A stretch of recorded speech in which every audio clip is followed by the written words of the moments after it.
Le presentamos A Través de la Biblia. Comenzamos hoy a estudiar el capítulo 1 del Evangelio según San Juan. Y como decíamos en nuestro programa anterior, hemos dividido este capítulo en dos secciones principales.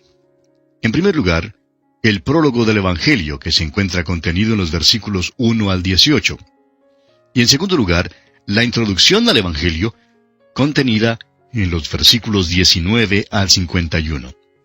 El tema central de este capítulo 1 del Evangelio según San Juan es el Logos, o sea, el verbo o la palabra. Leamos, pues, los primeros 3 versículos de este capítulo 1 del Evangelio según San Juan. En el principio era el Verbo, y el Verbo era con Dios, y el Verbo era Dios. Este era en el principio con Dios. Todas las cosas por Él fueron hechas, y sin Él nada de lo que ha sido hecho fue hecho. Jesús es llamado la palabra, el verbo, el logos. Este vocablo logos no puede ser explicado por la filosofía griega, sino por el tetragrama hebreo Jehová. Él es el Jehová, Él es el verbo, Él es la palabra viviente, Él es el que es. El verbo o palabra es uno de los nombres más altos y más profundos que se le da al Señor Jesucristo. Este no es el logos de la filosofía griega, más bien, Él es lo equivalente a la palabra Jehová de las Escrituras hebreas, el verbo de Dios. Y fíjese usted cuán importante es el verbo en el Antiguo Testamento. Por ejemplo, el nombre para Jehová nunca podía ser pronunciado por los israelitas. Era una palabra tan santa que nunca la usaban. Jesús es el Verbo, y este nombre reúne todo lo que fue dicho acerca de Jehová en el Antiguo Testamento. Ahora se presenta como el que era en el principio. En el principio era el Verbo, dice el versículo 1. En realidad hay 3 principios que se mencionan en las Escrituras. Un principio se encuentra en Génesis, capítulo 1, versículo 1, y se remonta hasta la creación del universo físico. No se puede poner fecha a este evento, y no estamos nada de acuerdo con alguien que trata de ponerle fecha. Es una tontería decir que todo comenzó allá por el año 4004 a.C., como algunos han afirmado. Lo que algunos científicos dicen, sin embargo, es tan tonto como eso. Descubren un hueso por allá en África y tratan de ponerle fecha y dicen que data de 2.000 millones de años. Permítanos decirle, amigo oyente, que eso no lo sabemos de ninguna manera. Lo que nosotros creemos es que la Tierra ha estado aquí por unos, trillones o quizás quintillones de años. Ha estado aquí por mucho tiempo. Después de todo, tenemos un Dios de la eternidad. ¿Qué cree usted que Dios haya estado haciendo en el pasado? Bueno, opinamos que un gran drama ha tenido lugar en la eternidad pasada y que ni usted ni yo sabemos nada en cuanto a eso. Creemos que este universo ha estado aquí por mucho tiempo, y creemos que es una presunción nuestra pensar que Dios haya esperado la aparición del hombre para crear su universo. Ahora, lo interesante es que el principio que se menciona aquí ya queda en el tiempo pasado cuando se menciona. Cuando volvemos a la creación, Él ya era. Y note usted que la palabra usada aquí no es, sino era. En el principio era el verbo. En griego, esta palabra está en el pasado imperfecto del verbo y denota una acción que es continua. Pues vuelve al principio, a la creación, a 2 o 3 billones de años o quizás mucho más antes. El Señor Jesús viene desde la eternidad y Él ya es tiempo pasado. En el principio era el verbo. Si volvemos a hace billones y trillones de años antes de la creación, Jesús todavía sale desde la eternidad anterior. Por tanto, aquí tenemos un principio que en realidad no es un principio. Es un principio al cual no nos es posible ni siquiera comenzar a regresar, ni formarnos una idea de ello. Él es el anciano de días, y su cabello es tan blanco como la nieve, y ya lo era hace billones y trillones de años. En aquel entonces ya era. En el principio era el verbo. En el griego original son solamente 5 palabras, y no hay ni un solo hombre en toda la tierra que pueda ponerle fecha, ni comprender o sondear esta frase. Así es que, con esta primera declaración tremenda, comienza nuestro estudio en la infinidad del tiempo y del espacio. Ahora, la segunda declaración es esta: y el Verbo era con Dios. Esta expresión aclara que Jesús es diferente y distinto a Dios el Padre. No se puede identificarlo como Dios el Padre porque Él es con Dios. Pero alguien dirá que si Él es con Dios, entonces Él no es Dios. Pero la tercera declaración aclara esto también: y el Verbo era Dios. Esta es una declaración clara y enfática, la cual expresa que el Señor Jesucristo es Dios. El hecho es que el griego es aún más específico que esto, porque en el idioma griego, la palabra que lleva importancia se coloca al principio de la oración. En el griego, esta frase se lee así: Dios era el Verbo. Y amigo oyente, eso es enfático. No se puede ser más enfático que eso. ¿Cree usted que se pueda negar la deidad de Cristo? Amigo oyente, no le es posible negar la deidad de Cristo. Las primeras 3 declaraciones en el Evangelio según San Juan lo resumen todo. En el principio era el Verbo, y el Verbo era con Dios, y el Verbo era Dios. Ahora es verdad que hay algunas sectas que tratan de negar la deidad de Jesucristo, pero para tratar de afirmar tal cosa, han tenido que recurrir a un estratagema realmente diabólico y engañoso. Es la estratagema de publicar su propia supuesta traducción de la Biblia, en la que presentan su propio punto de vista, en lugar de lo que dice el griego original en este pasaje. Ahora, fíjese usted también que Jesús es el Creador. Los versículos 2 y 3 dicen: Este era en el principio con Dios. Todas las cosas por Él fueron hechas, y sin Él nada de lo que ha sido hecho fue hecho. ¿Se fija usted? Todas las cosas por Él fueron hechas. Jesús es el Creador. Y ahora el versículo 4 dice: En Él estaba la vida, y la vida era la luz de los hombres. Ahora, esto no significa simplemente que Él estaba vivo, aunque claro es que eso es verdad. Había vida en Él, pero el hecho es que los hombres necesitan de vida. Todos están muertos en delitos y pecados, según lo que dice la Biblia en Efesios 2:1. Y permítanos citar ese pasaje. Dice allí el apóstol Pablo: y Él os dio vida a vosotros cuando estabais muertos en vuestros delitos y pecados. Lo que los hombres necesitan, aún hoy en día, amigo oyente, es la vida. En Él, pues, estaba la vida, y la vida era la luz de los hombres. Ahora, Jesús es la luz, y la vida, dice aquí, era la luz de los hombres. Ahora, Jesús es contrastado con Juan el Bautista. Leamos los versículos 6 y 7 de este capítulo 1 de Juan. Hubo un hombre enviado de Dios, el cual se llamaba Juan. Este vino por testimonio para que diese testimonio de la luz, a fin de que todos creyesen por él. Juan el Bautista dio testimonio de la luz. Él no era la luz, simplemente dio testimonio de ella. Continuemos con los versículos 8 y 9. No era él la luz, sino para que diese testimonio de la luz. Aquella luz verdadera que alumbra a todo hombre, venía a este mundo. Tenemos aquí una declaración tremenda, amigo oyente, porque la luz viene de la palabra de Dios. Sin la palabra de Dios no hay luz. Cuando los hombres vienen a la palabra de Dios, entonces están en la luz. El apóstol Juan en su primera carta, capítulo 1, versículo 7, dice: Pero si andamos en luz, como Él está en luz. Ahora, ¿cuál luz? La luz de la palabra de Dios. Esta luz alumbra a todo hombre que viene a este mundo. Eso es, alumbra a cualquier hombre que venga a la luz. Es simplemente como el sol que brilla sobre cada hombre que sale a la luz del sol. Pero hay quienes están por allí abajo en sus cuevas, a los cuales la luz del sol no llega. Es necesario venir a la luz. Leamos ahora los versículos 10 y 11 de este capítulo 1 de Juan. En el mundo estaba, y el mundo por él fue hecho, pero el mundo no le conoció. A lo suyo vino, y los suyos no le recibieron. Esta era la tragedia del mundo, y todavía es la tragedia del mundo hoy. El Creador bajó a esta tierra y fue hecho carne. Sin embargo, el mundo no le reconoce y le rechaza. Hay quienes limitan la declaración que leemos aquí en el versículo 11 que dice, a lo suyo vino, diciendo que significa que solo vino a la nación de Israel, a su propio pueblo. Pero nosotros creemos que abarca más, amigo oyente. Vino a su propio mundo, porque Juan acaba de hablar en cuanto al hecho de que Él hizo el mundo. Vino a su propio mundo y su mundo no le recibió. Se trata de un rechazo universal de él. Pero fíjese lo que dice aquí en los versículos siguientes, versículos 12 y 13. Mas a todos los que le recibieron. Y nosotros damos en realidad gracias a Dios por esta palabrita todos. Todos tiene una proyección universal porque nos incluye a usted y a mí, amigo oyente. Todos los que le recibieron. Ahora, ¿qué les pasa?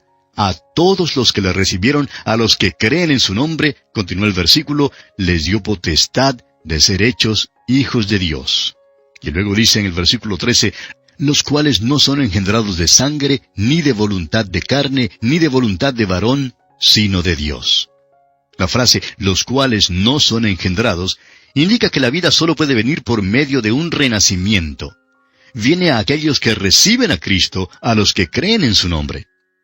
Veamos estas frases más de cerca, los cuales no son engendrados de sangre. Esto significa que este renacimiento no es una procreación natural, los cuales no son engendrados ni de voluntad de carne. Esto significa que uno no puede llegar a ser hijo de Dios mediante sus propios esfuerzos. No se puede mediante algo que uno haga, es decir, las buenas obras. Los cuales no son engendrados ni de voluntad de varón. Significa que no es por la educación ni por el entrenamiento que uno tenga. Los cuales no son engendrados sino de Dios, significa que usted, amigo oyente, solo puede llegar a ser hijo de Dios mediante el renacimiento. Y esta es la obra directa del Espíritu de Dios. El Señor Jesús dirá ya en el capítulo 3 de este Evangelio, versículo 6, lo que es nacido de la carne, carne es, y lo que es nacido del Espíritu, Espíritu es. Es pues necesario ser nacido del Espíritu. Ya nos hemos fijado en 4 declaraciones que aparecen en los primeros 3 versículos de este prólogo. Y ahora encontramos 3 declaraciones aún más profundas en el versículo 14. Leamos este versículo 14 del primer capítulo de Juan. Y aquel Verbo fue hecho carne, y habitó entre nosotros, y vimos su gloria, gloria como del unigénito del Padre, lleno de gracia y de verdad. El Verbo fue hecho carne, dice aquí. Y deseo que usted mire esta declaración por un momento. El filósofo griego probablemente estaría de acuerdo con nosotros en todo lo que dijimos sobre el versículo 1. Pero aquí es donde creemos que no estaría de acuerdo con nosotros. Él nunca aceptaría como hecho de que el Verbo se haya hecho carne. El idioma griego nos permite ponerlo en una forma más específica, y creemos que en una forma más exacta también. El Verbo fue nacido carne. Ahora piense en esto por un momento, amigo oyente. Aquí viene Dios desde la eternidad. Ya era el anciano de días. Pero también vino a Belén. Alguien lo ha expresado de la siguiente manera. Estaban buscando a un rey para exaltarlo, pero él vino como un bebé que hizo llorar a una mujer. Note usted que el Evangelio según San Juan ni aún menciona su nacimiento en Belén. ¿Y sabe por qué es que no lo menciona? Porque está hablando en cuanto a alguien que es demasiado grande para Belén. Viene desde la eternidad y se hace carne. El Verbo se hizo carne o nació carne.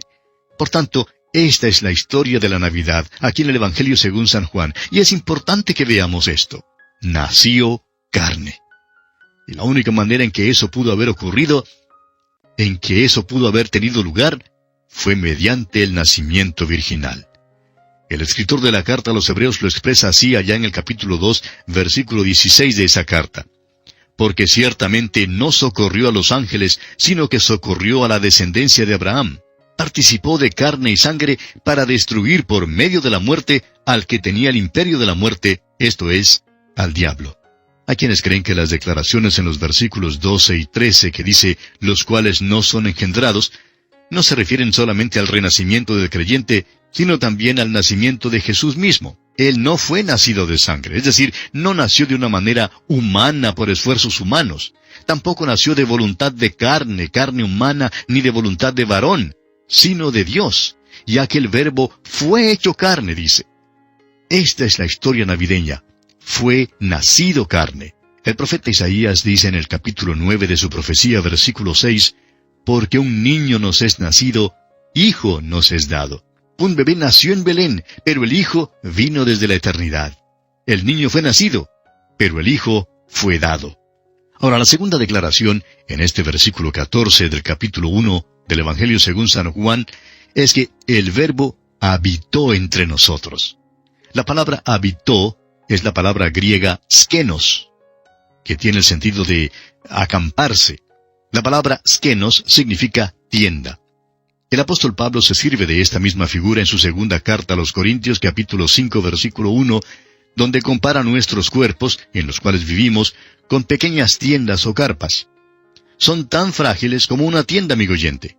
El apóstol Pablo dice, porque sabemos que si nuestra morada terrestre, este tabernáculo, o sea, esta tienda se deshiciere, tenemos de Dios un edificio, una casa no hecha de manos, eterna en los cielos. Esta pequeña tienda en la cual vivimos puede ser tumbada en una noche por un simple vientecito. Puede ser quitada en un instante, pero porque usted y yo, amigo oyente, vivimos en estas pequeñas tiendas, el Dios de la eternidad bajó a esta tierra y se hizo carne y habitó entre nosotros. Esa es la segunda gran declaración en este versículo 14 del primer capítulo del Evangelio según San Juan. Y tenemos luego la tercera declaración, y es, y vimos su gloria, gloria como del unigénito del Padre, lleno de gracia y de verdad. Aquí hay una nueva declaración. La pregunta que nos hacemos naturalmente es, ¿no se limitó a haciéndose carne? Y Juan nos responde, espere un momento, fue lleno de gracia y de verdad. La palabra lleno quiere decir que simplemente estaba tan lleno que no podía tener más. Trajo con él toda su deidad. Cuando vino aquí al mundo, fue lleno de gracia y lleno de verdad. ¡Cuán grande es esta verdad, amigo oyente! Leamos ahora los versículos 15 al 17 de este capítulo 1 de Juan. Juan dio testimonio de él, y clamó diciendo, Este es de quien yo decía, el que viene después de mí es antes de mí, porque era primero que yo, porque de su plenitud tomamos todos, y gracia sobre gracia. Pues la ley por medio de Moisés fue dada, pero la gracia y la verdad vinieron por medio de Jesucristo. Todos hemos tomado gracia de la plenitud de Cristo. Él fue lleno de gracia y de verdad. Este es Él de quien hablamos. Y bien, amigo oyente, aquí vamos a detenernos por esta ocasión. Continuaremos considerando este interesante tema aquí en el capítulo 1 del Evangelio según San Juan, Dios mediante nuestro próximo programa. Que el Señor le bendiga copiosamente.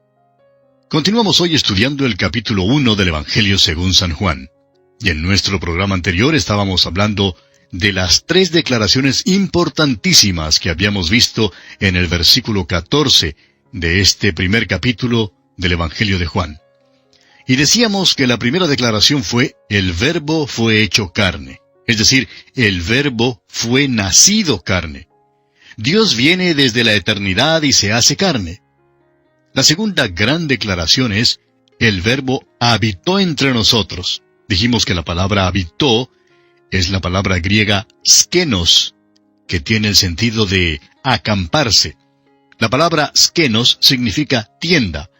Y el apóstol Pablo se sirve de esta misma figura en su segunda carta a los Corintios, capítulo 5, versículo 1, donde compara nuestros cuerpos, en los cuales vivimos, con pequeñas tiendas o carpas. Y él dice allí, porque sabemos que si nuestra morada terrestre, este tabernáculo, se deshiciere, tenemos de Dios un edificio, una casa no hecha de manos, eterna en los cielos. Esta pequeña tienda en la cual vivimos puede ser derrumbada en una noche por un simple vientecito. Puede ser quitada en un instante. Y a causa de que usted y yo, amigo oyente, vivimos en estas pequeñas tiendas, el Dios de la eternidad bajó a esta tierra y se hizo carne y habitó entre nosotros. Esa es la segunda gran declaración en este versículo 14. Y la tercera declaración es, y vimos su gloria, gloria como del unigénito del Padre, lleno de gracia y de verdad. La pregunta que dijimos surgía aquí es, ¿no se limitó a haciéndose carne? Y Juan nos responde, espere un momento, fue lleno de gracia y de verdad. Ahora, la palabra lleno quiere decir simplemente que estaba tan lleno que no podía tener más. Trajo con él toda su deidad. Cuando vino acá, fue lleno de gracia y lleno de verdad. Luego en los versículos 15 al 17, vimos que todos hemos tomado gracia de la plenitud de Cristo, porque Él fue lleno de gracia y lleno de verdad. Llegamos ahora a otro versículo que está lleno de declaraciones de grandes verdades. El versículo 18. Escuche usted. A Dios nadie le dio jamás. El unigénito Hijo que está en el seno del Padre, Él le ha dado a conocer. A Dios nadie le vio jamás. Esta verdad se halla en todas las Escrituras y Juan la explicará en su Evangelio. El Señor Jesucristo le dirá a la mujer samaritana junto al pozo, allá en el capítulo 4, versículo 24 de este Evangelio, que Dios es espíritu, y los que le adoran, en espíritu y en verdad es necesario que adoren. A Dios nadie le vio jamás. Podemos preguntarnos entonces en cuanto a las apariciones de Dios en el Antiguo Testamento. Dios nunca se reveló en el Antiguo Testamento a los ojos de los hombres. Entonces, ¿qué o a quién vieron? Examinemos algunos de estos relatos. Por ejemplo, Jacob dijo que había visto a Dios. Lo que él vio fue el ángel de Jehová que luchó con él. Esa era una manifestación, pero no vio a Dios porque Dios es espíritu. A Dios nadie le vio jamás. La siguiente declaración que tenemos en este versículo 18 es, el unigénito Hijo que está en el seno del Padre. Un gran erudito alemán ha traducido estas palabras a fin de que podamos leerlas así. El unigénito Dios. Y eso sí nos gusta, amigo oyente. Está en el seno del Padre, y eso nos dice muchísimo. No vino de la cabeza de Dios para revelar la sabiduría de Dios, ni vino de los pies de Dios para ser siervo de los hombres. ¿Ha notado usted que Jesús no era siervo de los hombres, sino siervo de Dios? Él no limpió zapatos, no hizo mandados, y tampoco hizo lo que el hombre le pidió que hiciera. Él dice allá en el capítulo 6 de este Evangelio, versículo 38, porque he descendido del cielo no para hacer mi voluntad, sino la voluntad del que me envió. Fue del seno del Padre que vino, no de la cabeza ni de los pies. Vino del seno para revelar el corazón de Dios. Él es el unigénito Hijo que está en el seno del Padre. Ahora, la tercera declaración que encontramos aquí, en este versículo 18 de este capítulo 1 del Evangelio según San Juan, es, Él le ha dado a conocer. La palabra griega aquí es exegeomai, que viene de las raíces que significan revelar o desvelar. Y eso es exactamente lo que Jesucristo hizo. Reveló a Dios, sacó al descubierto a Dios. ¿Quiere usted saber algo aún más grande que eso? Un viajecito a la luna no es nada comparado con este hecho. Aquí viene de la eternidad pasada, el Dios de este universo, el creador de todo, y se hace carne, revelando a Dios para que los hombres le conozcan. Amigo oyente, la única manera en que usted puede conocer a Dios es mediante el Señor Jesucristo. Él vino para dar a conocer a Dios porque Él mismo es Dios. Quisiéramos ahora pasar un poco de tiempo con usted para desarrollar estos pensamientos.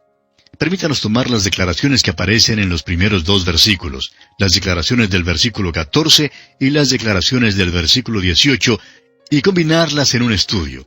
En el principio era el Verbo, y el Verbo fue hecho carne. A Dios nadie le vio jamás. No podemos ver a Dios porque Dios es espíritu. Tuvo que hacerse carne, tuvo que hacerse uno con nosotros, es decir, identificarse con nosotros para que pudiéramos conocerle.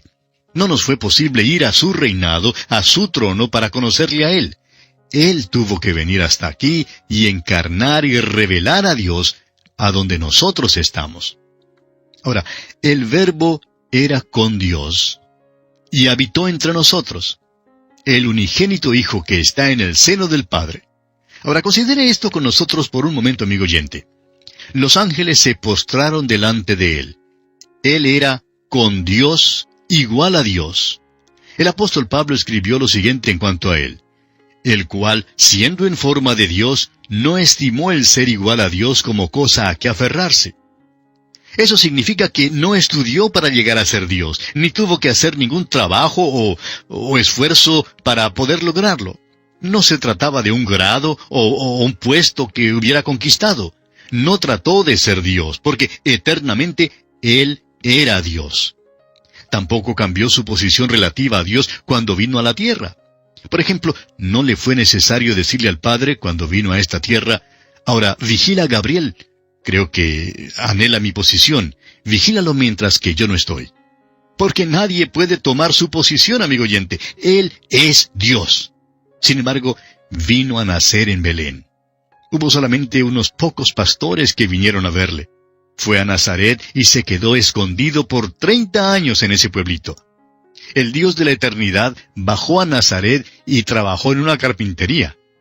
¿Por qué hizo esto? Lo hizo a fin de que pudiéramos conocer a Dios, amigo oyente.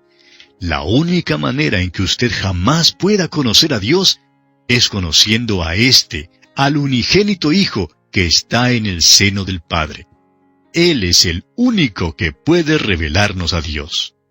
Ahora, esta declaración, el Verbo era Dios, y vimos su gloria, gloria como del unigénito del Padre, lleno de gracia y de verdad, y luego, Él le ha dado a conocer. Cuando Él estuvo aquí, en la tierra, todavía era Dios, lleno de gracia y de verdad, y dio a conocer a Dios.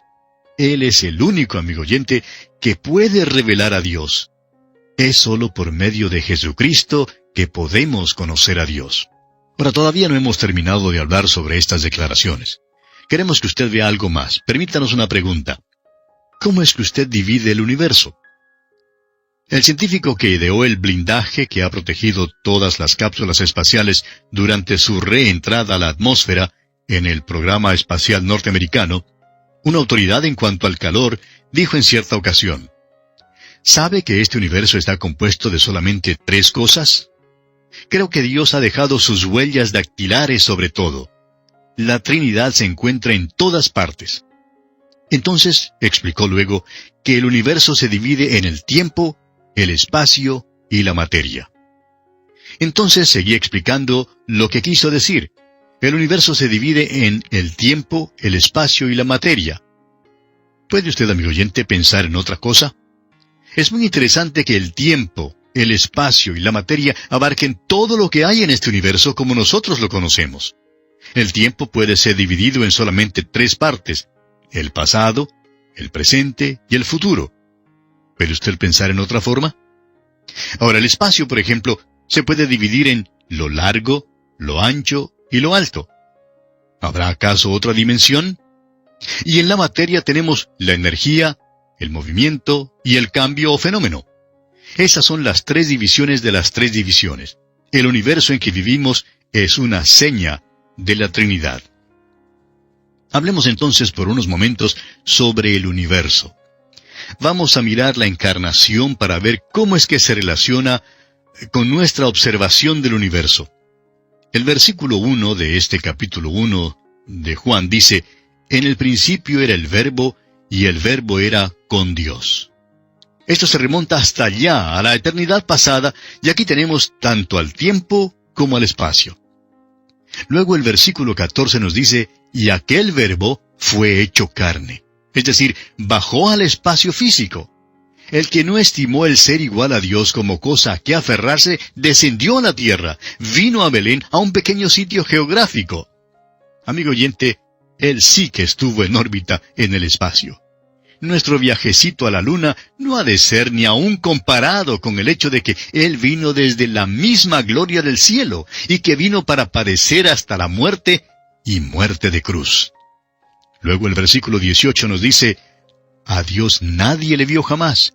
El unigénito Hijo que está en el seno del Padre, Él le ha dado a conocer. Es decir, fue hecho materia, se hizo hombre, se hizo carne, para que los hombres pudieran ver y conocer a Dios. Por tanto, vemos aquí el tiempo, el espacio y la materia, todos involucrados en la encarnación. En realidad, no sería posible seguir y subdividir esto aún más.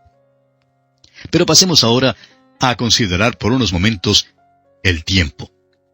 Ya declaramos que el tiempo se divide en el pasado, el presente y el futuro. Vamos a mirarlo. El versículo 1 dice: en el principio era el Verbo. Eso es pasado. Y aquel Verbo fue hecho carne. Eso es presente. En nuestros tiempos, en los tiempos del hombre, Él vino y se hizo carne. Luego el versículo 18 nos declara: a Dios nadie le vio jamás. El unigénito Hijo, Él le ha dado a conocer. Y eso encierra el futuro. El apóstol Pablo dijo al final de su vida: a fin de conocerle y el poder de su resurrección. Jesús le ha dado a conocer para que en el futuro estemos en su presencia y veamos lo maravilloso que será cuando le conozcamos. Consideremos ahora el espacio. En el principio era el Verbo. Eso es lo largo. Se extiende por la eternidad.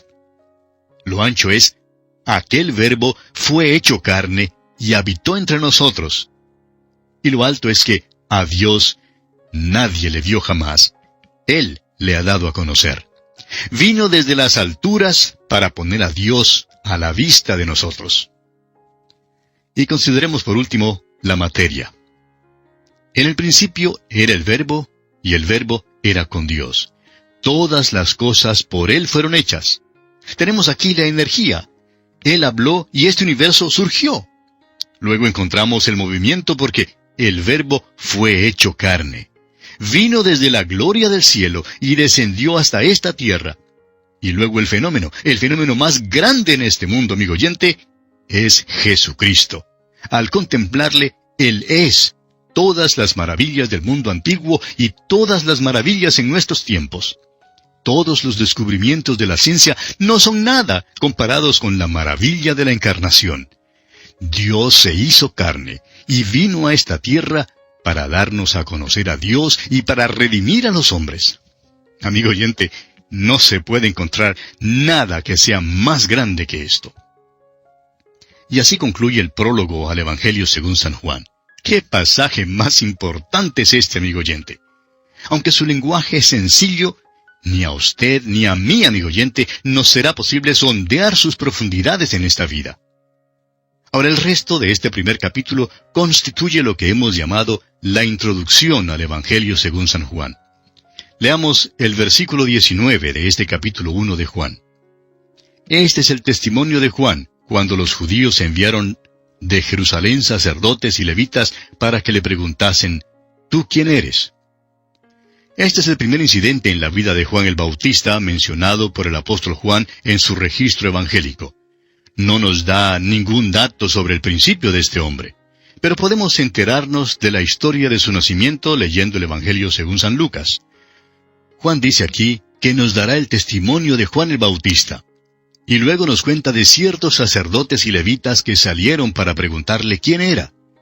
En esta pregunta vemos una tentación sutil, porque le ofreció a Juan una oportunidad para causar una buena impresión. Una de sus respuestas la encontramos en el capítulo 3 de este Evangelio, versículo 30, donde él dijo, es necesario que él crezca, pero que yo mengüe. ¿Qué declaración es esta?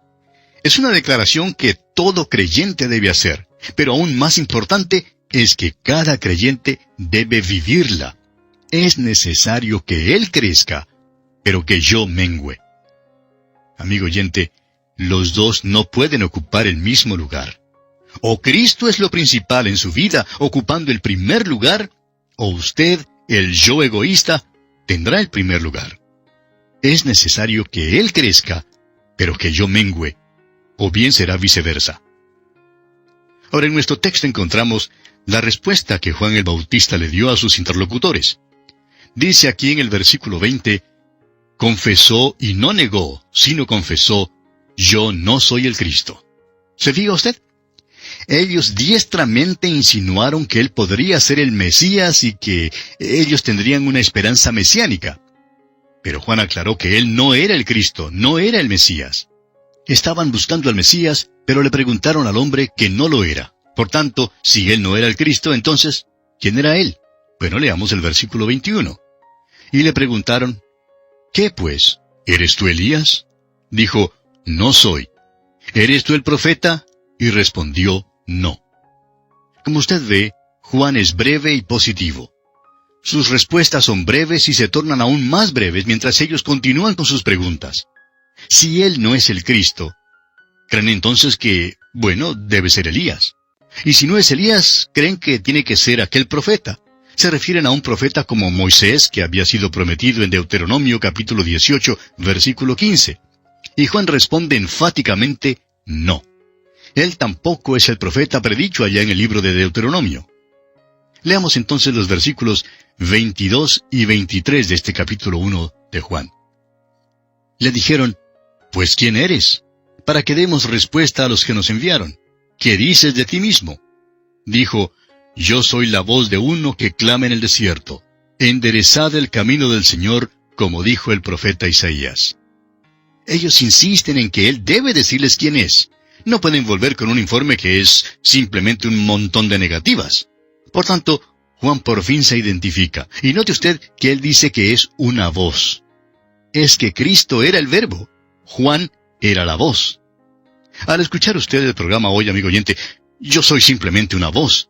He tenido la oportunidad y el privilegio de conocer a varios de nuestros radioescuchas, y muchos de ellos me dicen, bueno, ahora tengo una cara para juntarla con la voz que escucho por radio.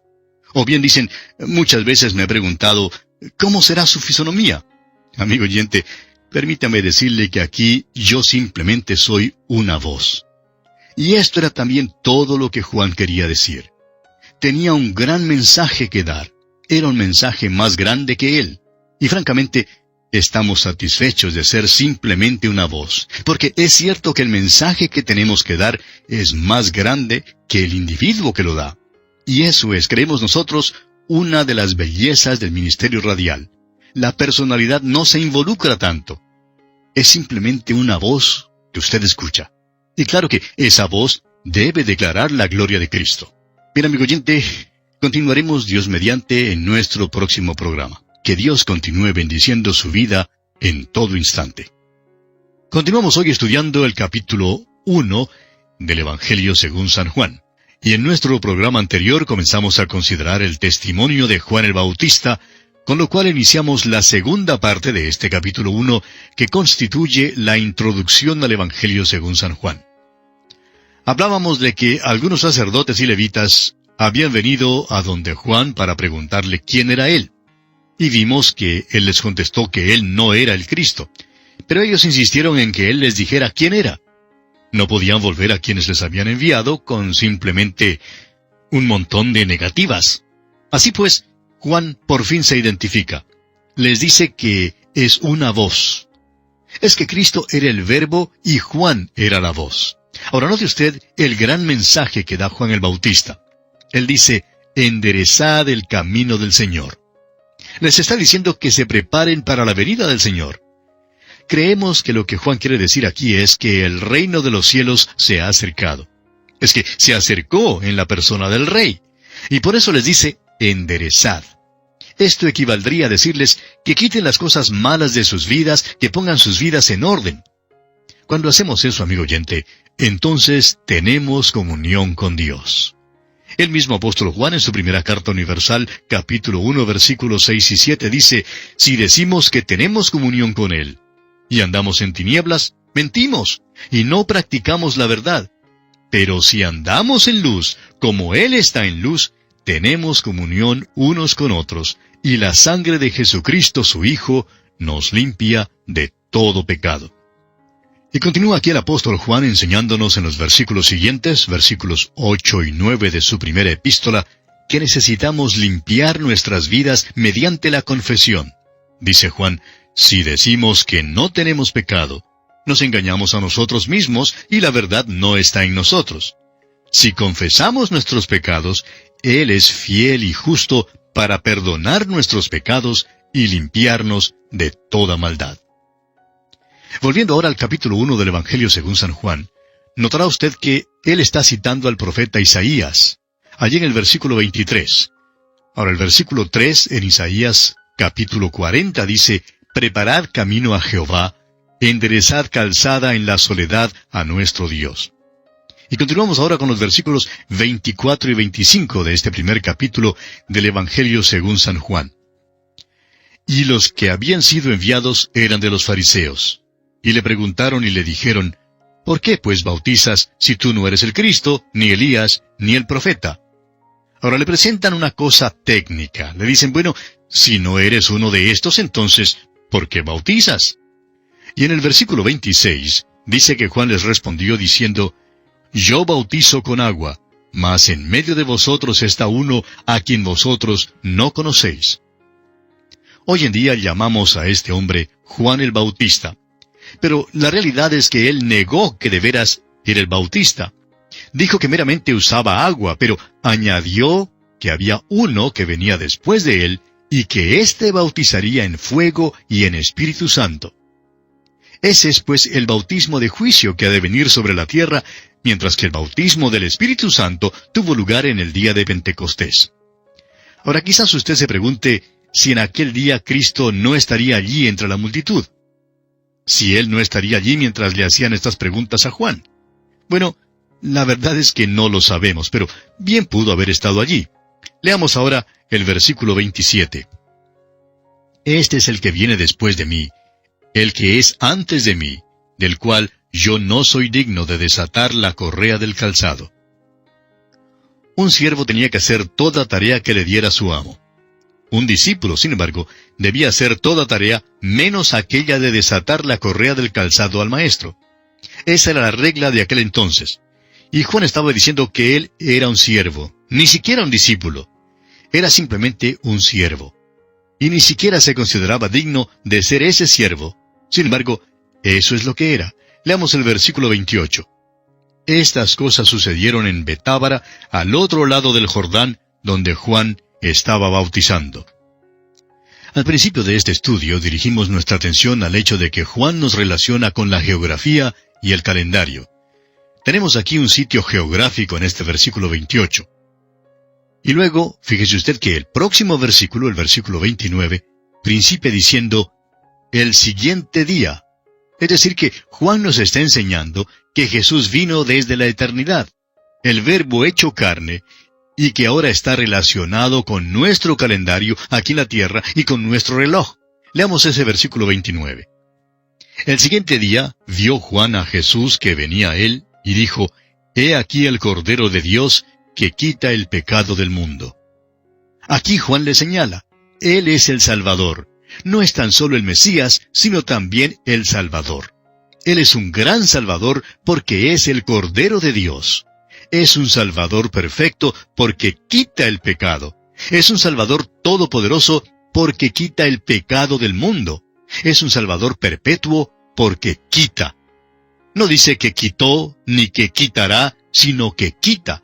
Y este es el tiempo presente. Esto nos dice que cualquiera puede llegar a Él en cualquier momento. Encontramos aquí el cumplimiento de la respuesta que Abraham le había dado a Isaac hacía muchísimos años. Isaac había dicho, He aquí el fuego y la leña, mas ¿dónde está el cordero para el holocausto? ¿Recuerda usted que lo leímos allá en Génesis, capítulo 22, versículos 7 y 8? A lo cual Abraham respondió que Dios proveería. Juan nos dice que Jesús es el Cordero de Dios, el Cordero provisto por Dios. Y esto comprueba que al ofrecer aquellas primeras ofrendas a Dios, Caín había hecho lo malo y que Abel había hecho lo bueno. Abel trajo un corderito. Todos los corderos que fueron matados durante tantos siglos en los altares judíos ahora hallan su cumplimiento en él. Y Juan le señala, He aquí el Cordero de Dios, que quita el pecado del mundo. Continuamos ahora con los versículos 30 y 31. Este es aquel de quien yo dije, Después de mí viene un varón, el cual es antes de mí, porque era primero que yo. Y yo no le conocía, mas para que fuese manifestado a Israel, por esto vine yo bautizando con agua. Juan está diciendo que Jesús es el que bautiza en verdad.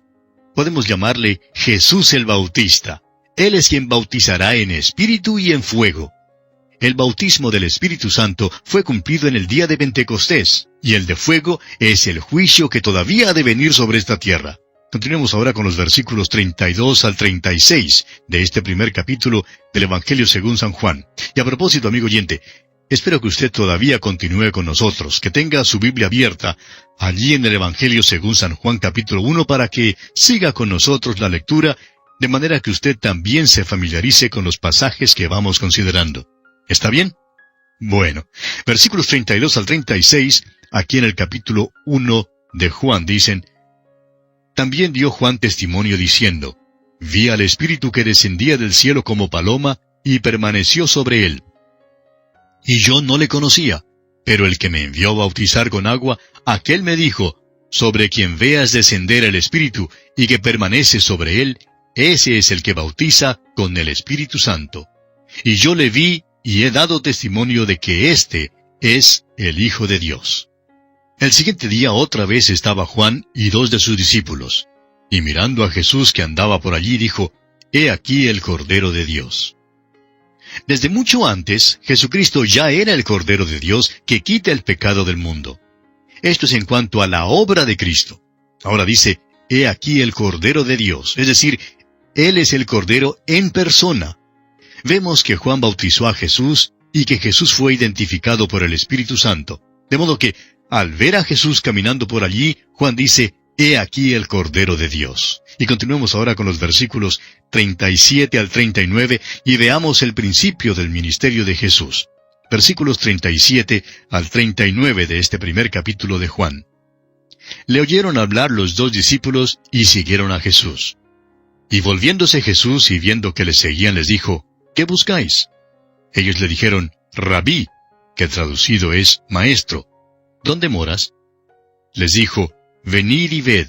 Fueron y vieron dónde moraba, y se quedaron con él aquel día, porque era como la hora 10. Hoy en día, Jesús le extiende a usted, amigo oyente, la misma invitación. Él le dice, «Venid y ved». Y el apóstol Pedro parece completar esta invitación cuando dice allá en su primera carta, capítulo 2, versículo 3, «Si es que habéis gustado la benignidad del Señor». Volviendo ahora al capítulo 1 del Evangelio según San Juan, note usted una vez más cuán específicamente se relaciona esto con el tiempo. Dice la última parte del versículo 39, «Era como la hora 10», es decir, era tarde en la noche. Uno de estos 2, que habían sido discípulos de Juan el Bautista, era Andrés, y lo primero que hace es buscar a su propio hermano Simón. Leamos los versículos 40 al 42 de este capítulo 1 de Juan. Andrés, hermano de Simón Pedro, era uno de los 2 que habían oído a Juan y habían seguido a Jesús. Este halló primero a su hermano Simón y le dijo, «Hemos hallado al Mesías», que traducido es, el Cristo. Y le trajo a Jesús. Y mirándole Jesús dijo, «Tú eres Simón, hijo de Jonás. Tú serás llamado Cefas», que quiere decir Pedro.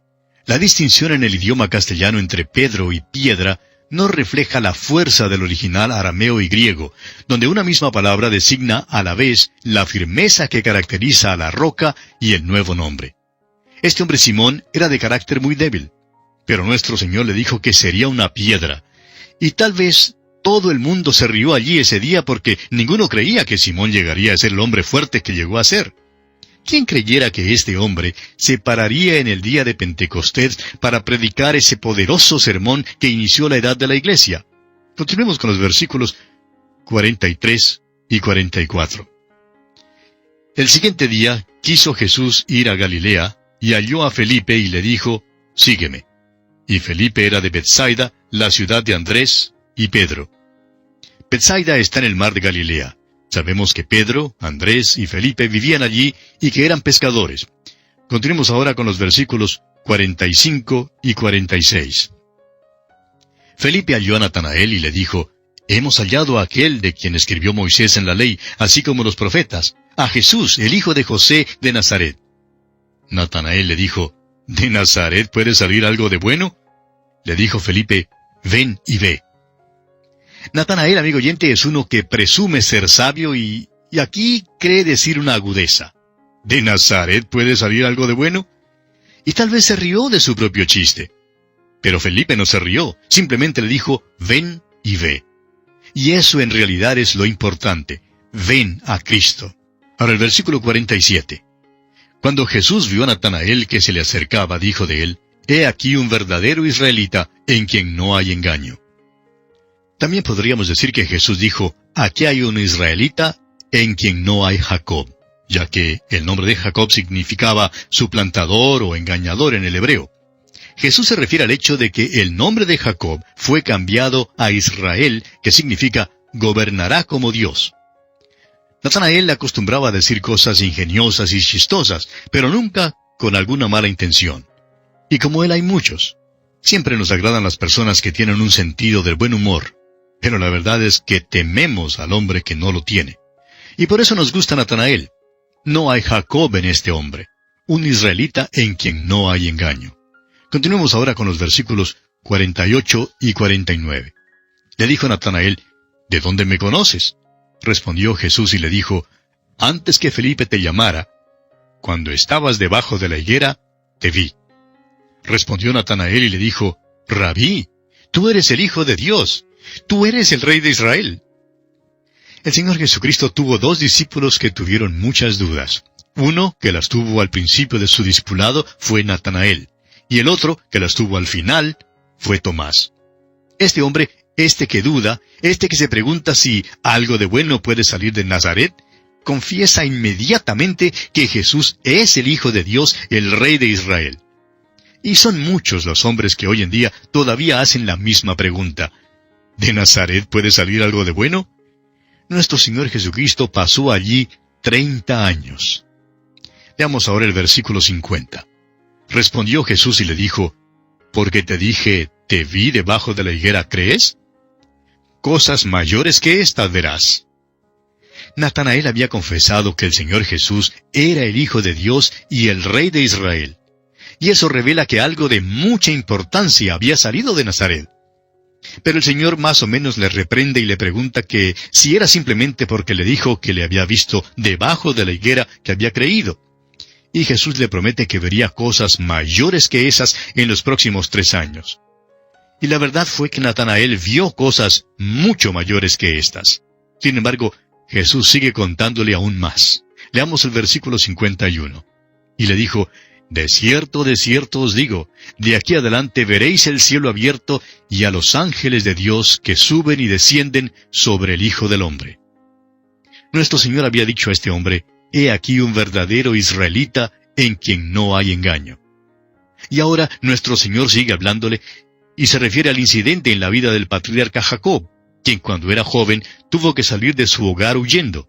Tuvo que salir de su casa porque su hermano Esaú le buscaba para matarle. Pasó su primera noche fuera del hogar allá en Betel, y allí el Señor se le apareció y vio una escalera que bajaba del cielo. Por esa escalera los ángeles subían y descendían. El significado para Jacob era que Dios no había perdido contacto con él, que Dios siempre estaría con él, aunque hubiera salido de su hogar. Jacob había creído que cuando salió de su hogar había dejado atrás a Dios. Claro es que tenía una perspectiva limitada en cuanto a Dios, pero en Betel, Jacob se dio cuenta de que Dios estaría siempre con él. Y nuestro Señor se refiere a esto aquí, y dice que la escalera era Él mismo. Le dice, ahora tú verás a los ángeles de Dios subiendo y descendiendo sobre el Hijo del Hombre. Los ángeles estaban en sujeción a Cristo y le servían. Aquí se revela que Jesús estaba encargado de los ángeles, por tanto los podía mandar como mensajeros del cielo y también que regresaran al cielo. Jesús pues le dice a Natanael que vería el cielo abierto y a los ángeles de Dios que suben y descienden sobre el Hijo del Hombre. Vería hablar al Padre desde la parte superior de esa escalera, diciéndole a su Hijo que estaba abajo, «Este es mi Hijo amado, en quien tengo complacencia». La escalera es Cristo, y es solo por esta escalera que usted y yo, amigo oyente, podemos comunicarnos con Dios. El Señor Jesús dijo allá en el capítulo 14 de este Evangelio de Juan, versículo 6, «Yo soy el camino, y la verdad, y la vida. Nadie viene al Padre, sino por mí». Él es la escalera. No es una escalera por la cual uno sube, sino una escalera en la cual uno confía. Es una escalera en la cual uno se apoya y en la cual uno cree. Y esto es lo importante aquí, amigo oyente. Y bien, así concluye nuestro estudio del capítulo 1 del Evangelio según San Juan. Al seguir nuestro estudio en el próximo capítulo, el capítulo 2, comenzaremos con la siguiente división mayor del Evangelio según San Juan. Los capítulos 2 hasta el 12 nos dan el testimonio de las obras y las palabras de Cristo. Que las bendiciones de Dios reposen sobre usted, ahora y siempre.